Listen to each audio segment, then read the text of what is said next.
আসসালামু আলাইকুম। আশা করি সকলে ভালো আছেন। আমি এই শালিক পাখির বাচ্চাটি এখানে রাখছি, কারণ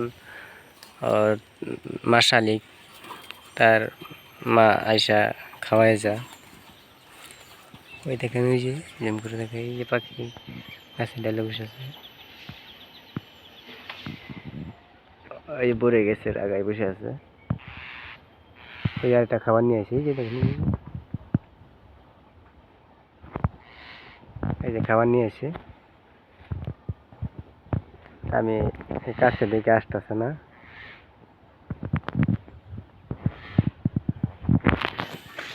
চলে গেলে আইসা খাওয়াইতে যাব।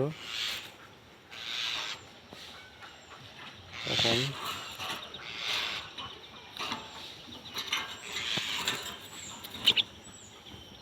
চারটা ছিল তো বাচ্চাতে, একটা আর কি লঙ্গরে ধরছিল, লঙ্গরে ধরে রাত্রে মারিয়া ফেলাইছে।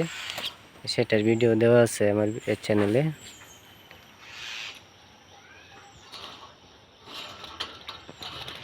আর এডিরে কীভাবে কথা শেখার লাগে সেটাও আমি শেখাবো এই আর কিছুদিন গেলে, যে সময় ওরা নিজেরা খাইতে পারবো।